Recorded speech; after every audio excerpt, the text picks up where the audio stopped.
Soil, soil, soil. This right here is what's going to either make or break your garden. This is going to determine so much right here. And you would think, well, dirt is dirt. You know, it's not a big deal. But the reality is this is the most important thing.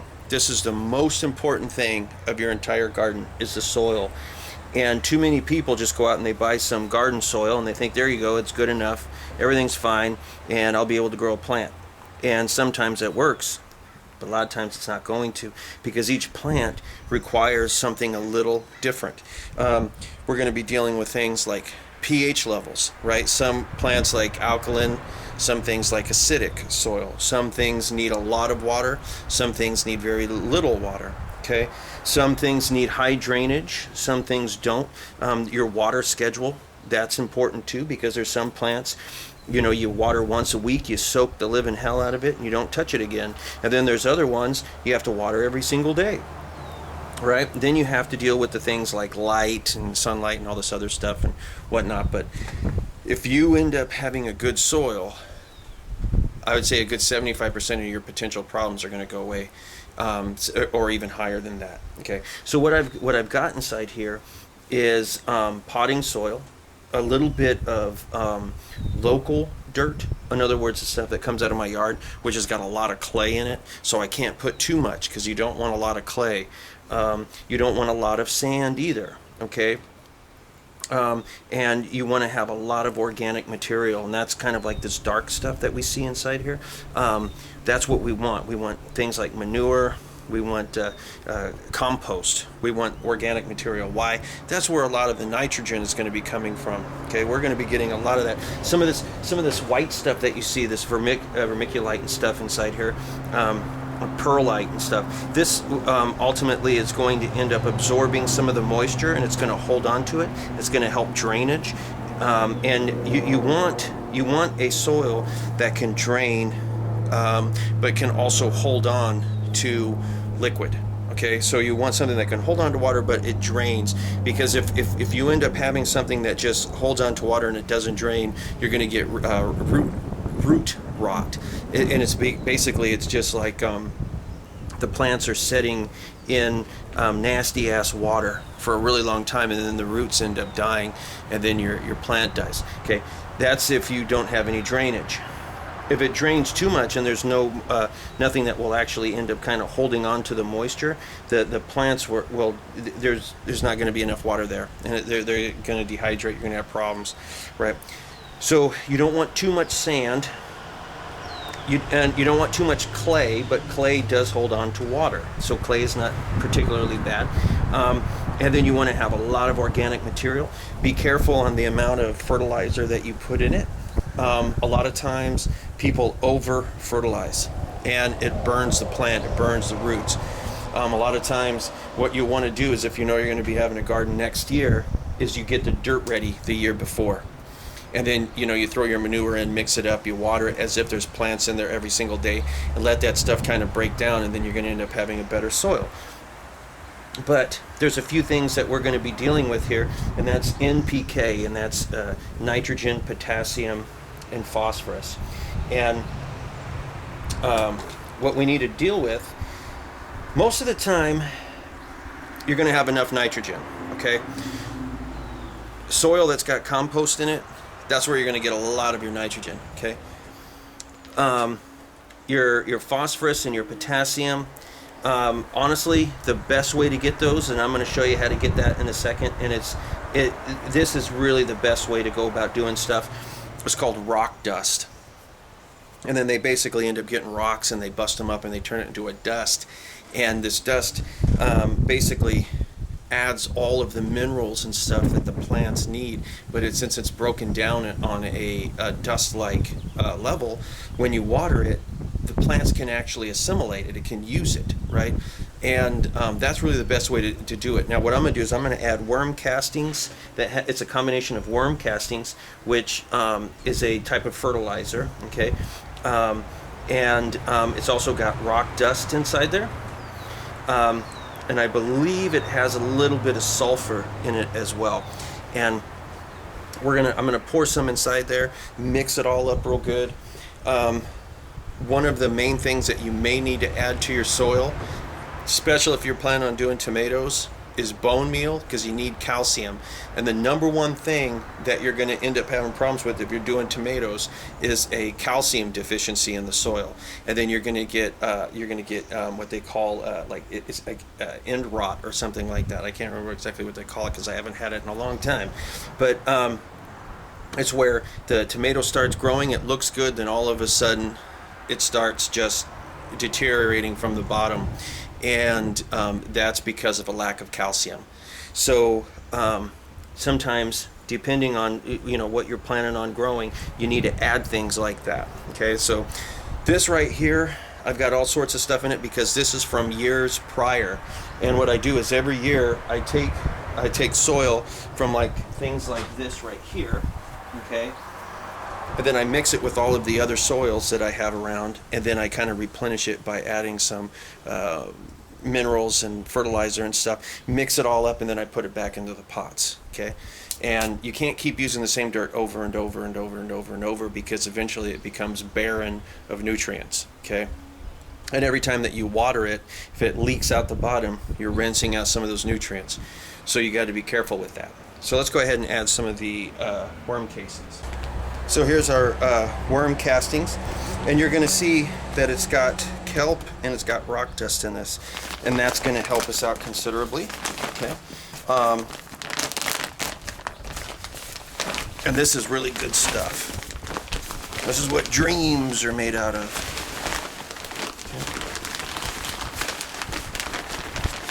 Okay. And then the other half I'm going to save for my other soil that I have to replenish. So this is basically, worm castings is basically worm shit. This is worm poop, okay? But this is some of the best stuff to have in your soil. This stuff is incredible, okay? And the fact that they put rock dust in it is even better. So we're gonna go ahead and mix this up a little bit. If you're planning on growing peppers, doesn't really make a difference if it's bell peppers or hot peppers, you may want to put a little bit of Epsom salts in your soil because they like magnesium.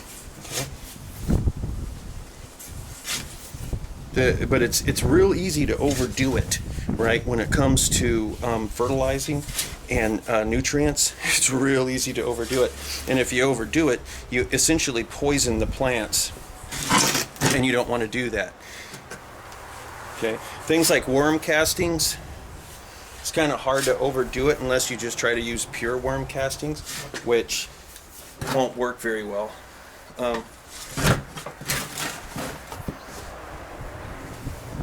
And anytime that I can do things organically, I do.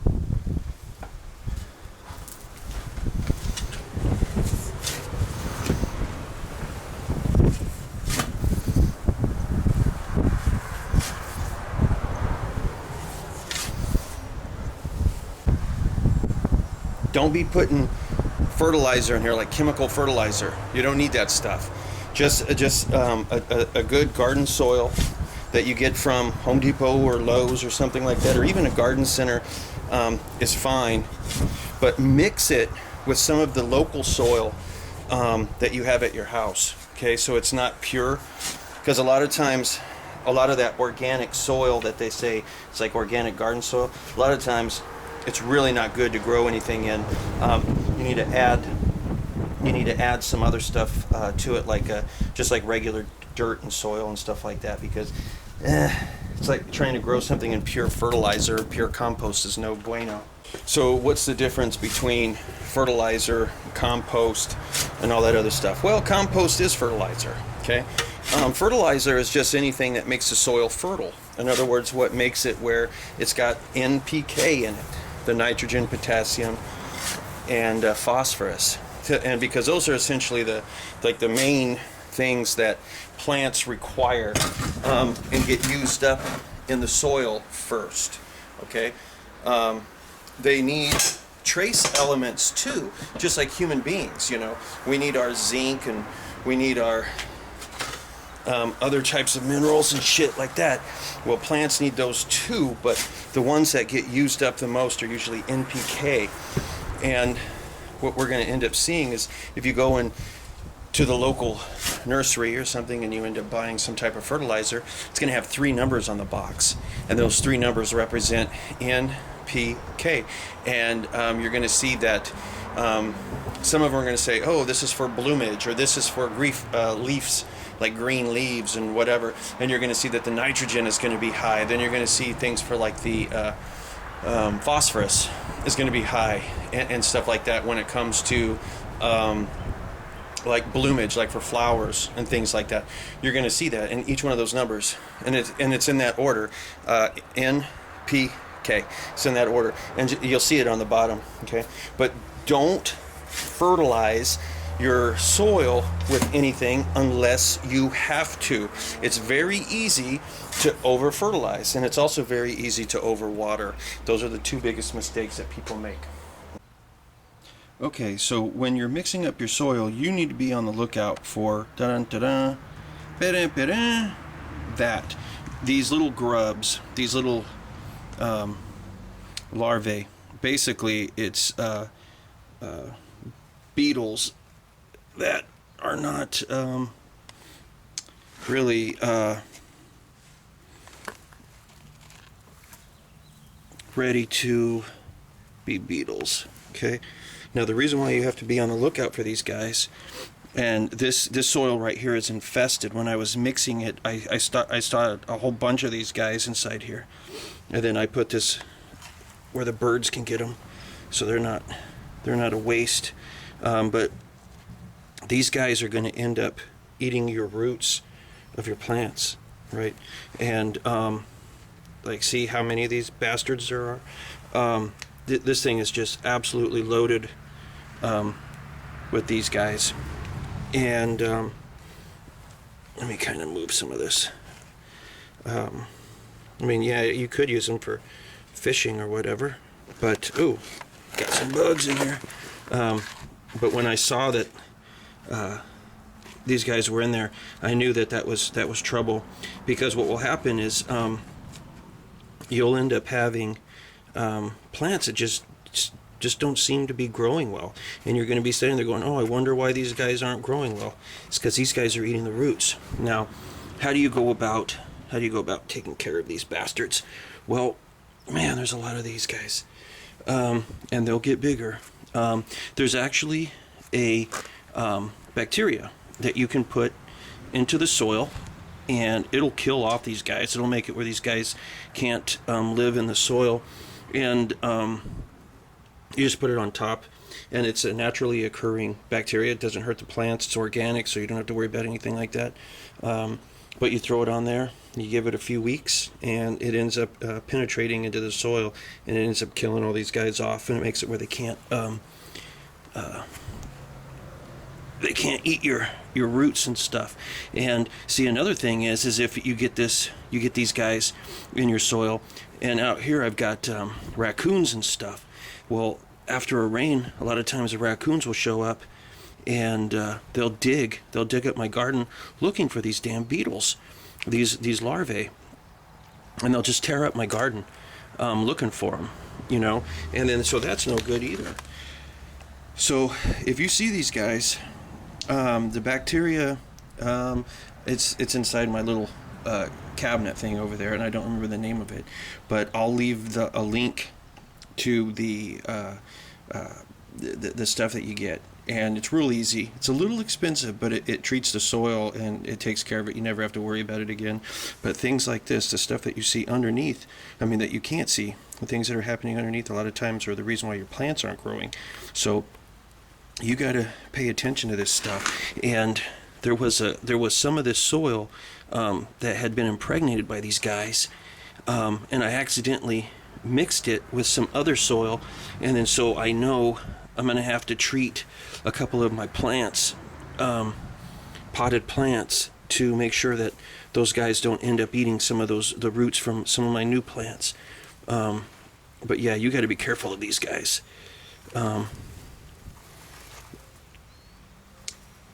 These communists, But yeah, that's another tip. That's something you got to look out for.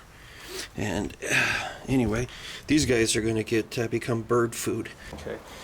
So with this being done, let's go ahead and grab a bucket.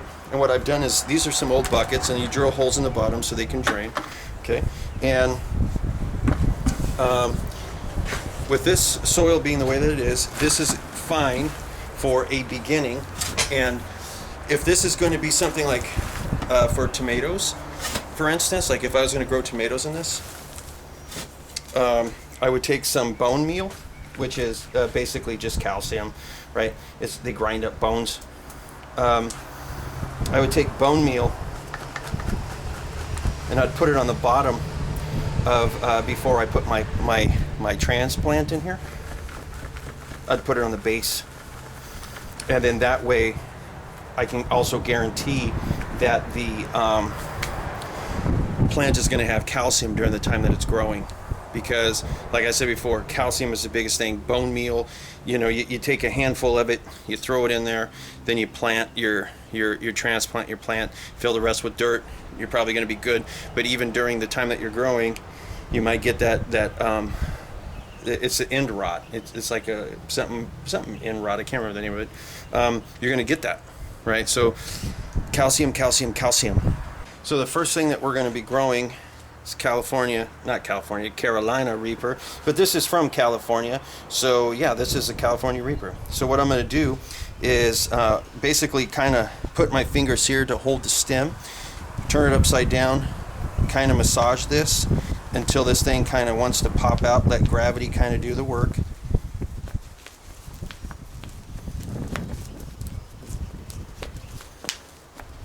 Sometimes what happens is these roots come through the base of this and they kind of create a lock.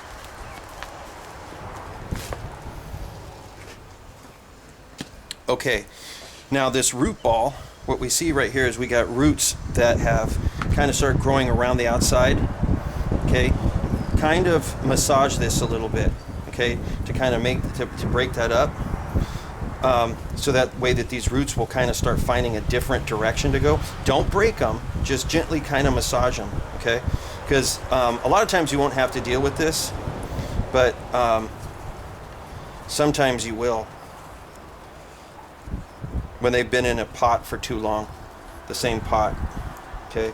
Now, with me kind of doing this little massage like this, okay, it's got that root ball where now these roots are kind of, they can go in a direction other than around, okay? And with that being done, I'm going to kind of hold this up a little bit and gently start throwing some dirt inside here, okay? And I'm going to do this until the amount of dirt can support the plant that's in here. Now, I'm going to give this a little bit of extra soil because this is actually going to, when I water this after about a week, this is probably going to shrink about 1.5 inches, okay? But right now, that's pretty good right there, okay? And what I'm going to do is now I'm going to water this. Now, I have a water softener, and there's a lot of people that freak out and they go, oh my god, a water softener, you're going to kill your plants. No you won't. No you won't, okay? But you definitely want to not have a very strong flow of water. Like it should be like rain, kind of like this. You don't want to be like spraying it like you're washing a car. And right now, this plant, pepper plants are pretty resilient to abuse.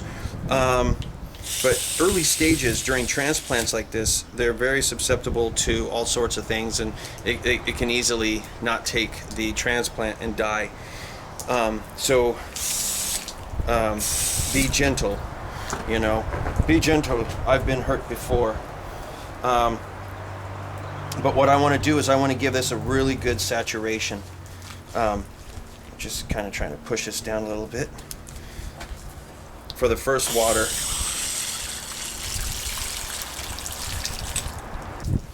And now I'm going to go set this where I want it to be, and then in about 5 minutes I'm going to hit it with water once more, because I want to make sure that this is well wet for the first time. These guys right here, you might as well save these. When you first start learning, it's going to tell you the watering cycle, it's going to tell you how long it's going to bloom, what kind of sun, all sorts of stuff. So you might, if you're just starting, you might want to keep these and just stick it back in the plant. This guy we're going to save. We're going to use this for our little plants that we started in that little atrium. Okay, so save these. Here's a little thing that you can do, okay, to help make sure that it's saturated. Go ahead and water half of it before you put the plant in. So we got a tomato plant here. My wife likes tomatoes, so we're gonna let's do some tomatoes. Once again, at this point, I would throw some bone meal inside here. I don't have any right now, and I put calcium in this like a week ago, so I know it's probably good, but I can always add it a little bit later on down the line. But right here, I'd throw a handful of bone meal, puff, right there.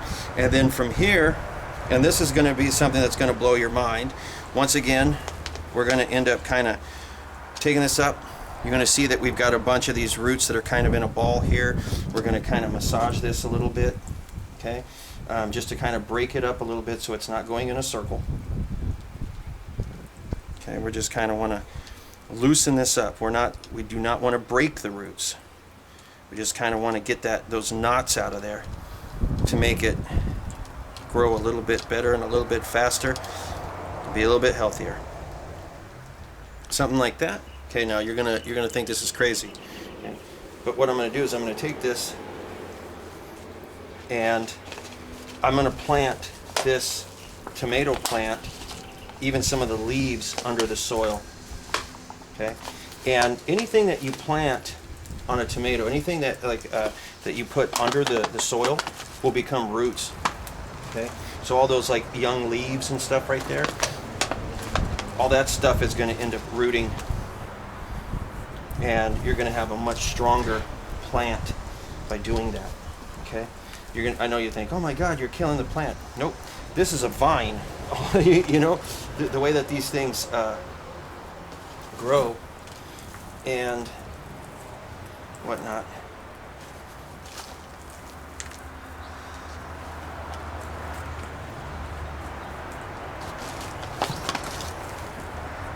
Same thing.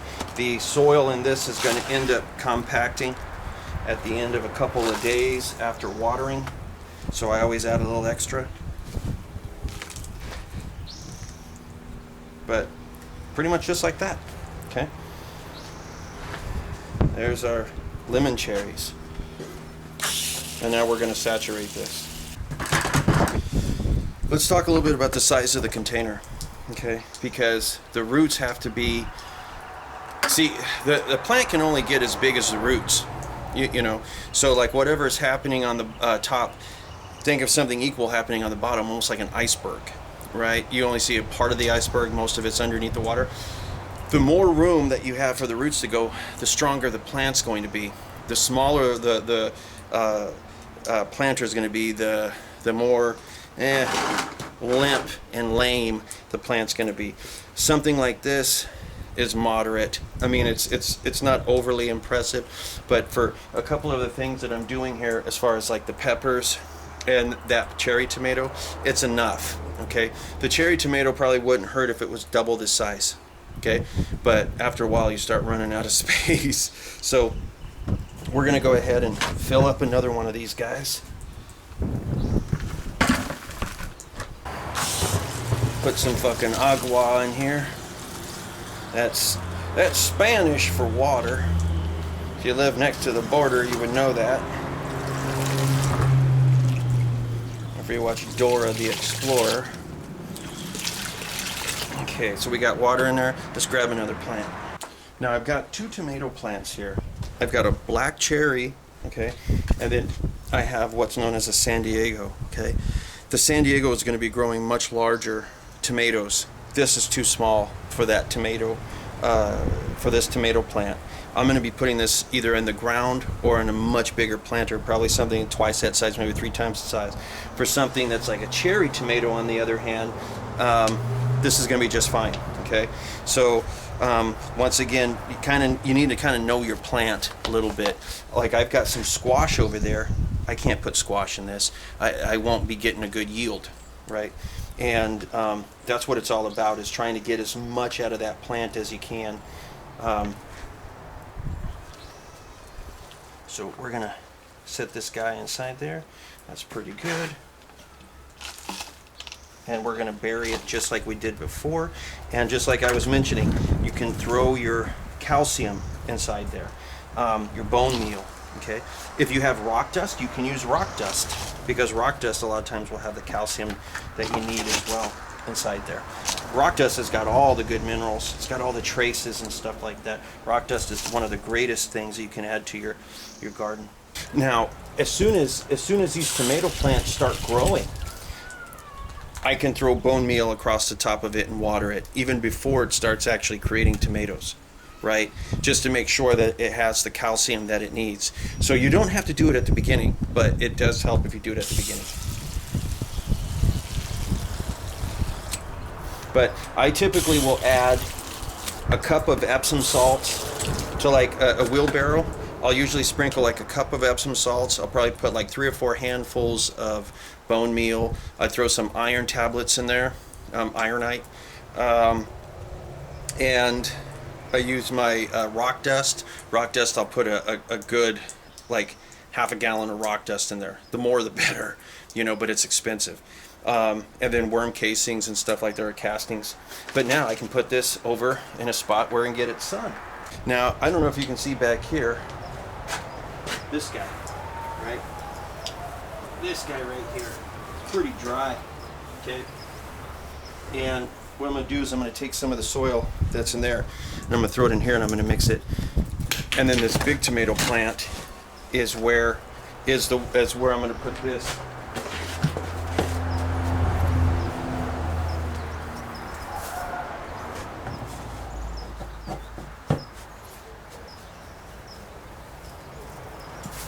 You'll see on the side of that, back there, you might see it, there's a habanero plant, and that's from seeds that I took out of a habanero. I didn't buy the plant, I just took the seeds out. Same thing, this one's not too bad.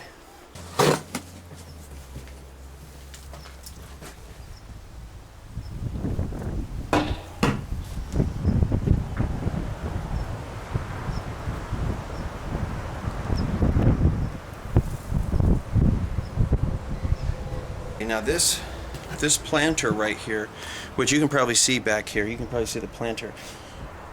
There's room there for more stuff. So I'm going to end up putting things on the base of that that will grow on the surface, like oregano and thyme and things like that.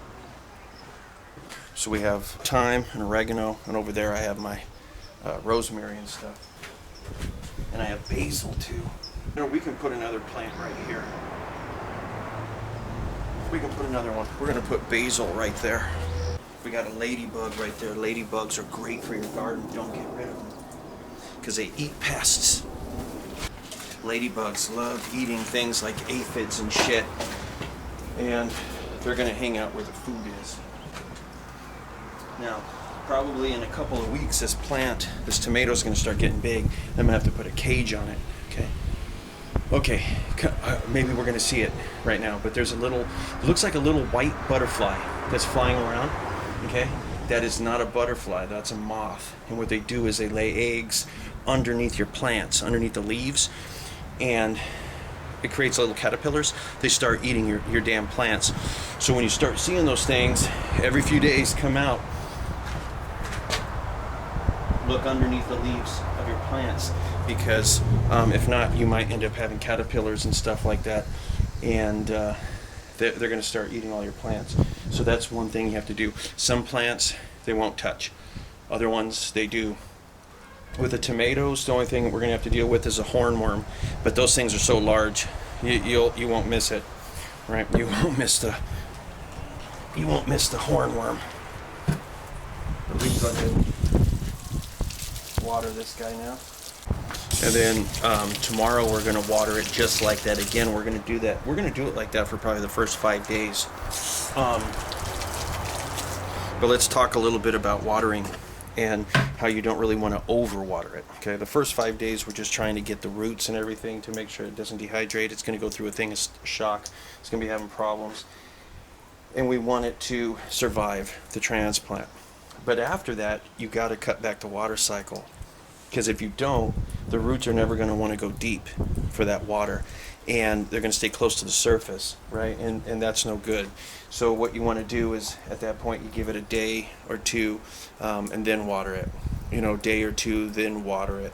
And you do it like that, so that way the water really is sitting really low, and the roots have no choice, but if it wants water, it's got to grow deeper, those roots. Because if you keep watering it like this, like this, like this, and it keeps draining, they'll never get that deep. Well, sometimes they will, but most of the time they won't, and you're going to have a weak plant. So this is the first thing. This is the first gardening video that I'm going to do. But probably here in about a week or so, when I start doing some more transplanting and I start seeing plant problems, signs that there's something, that the plant is stressed or something wrong, I'll start doing more, and I'll tell you how to cure it and whatnot. Because I'm telling you, having your own garden is really, really rewarding, and it's in some ways it's very easy, but in other ways it's a lot harder than you think, and mostly because people get the soil wrong. People get the soil wrong, and then they overwater and they over-fertilize. Those are the big things right there. People overwater, they over-fertilize, and they get the soil wrong. And speaking of soil, we have to deal with something that's called pH.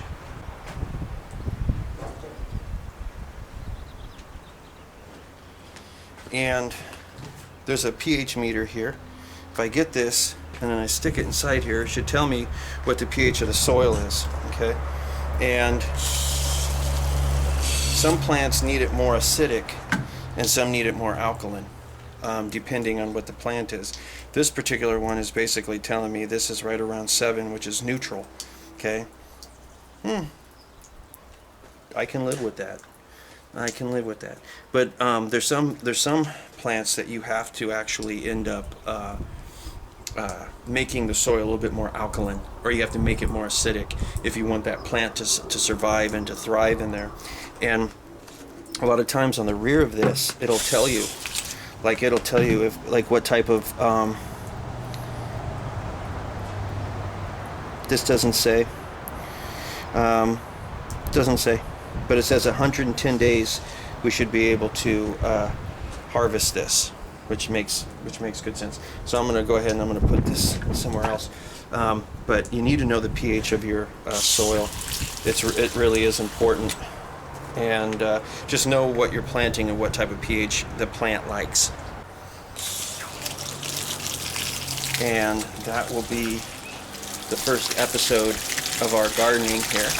And I'm going to take some more of the soil from the other planters from last year, throw it inside here, put more ingredients inside, like more worm castings, maybe a little Epsom salts, maybe a little bit of bone meal or whatever.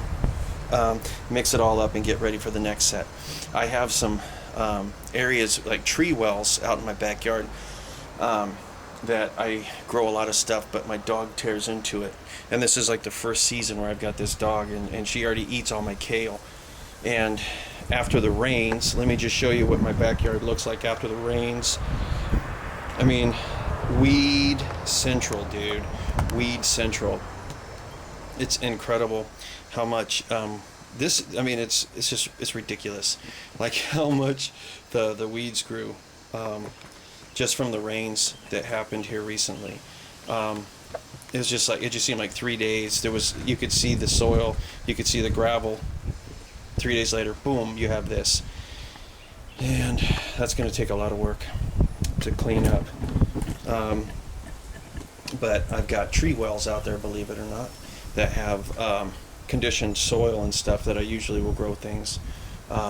And my pond right here, I'm going to fill that pond up, and I'm going to plant a tree there, and I'm thinking peach. I'm thinking a peach tree. But anyway, guys, that's my first video. So until next time, I'll talk to you later.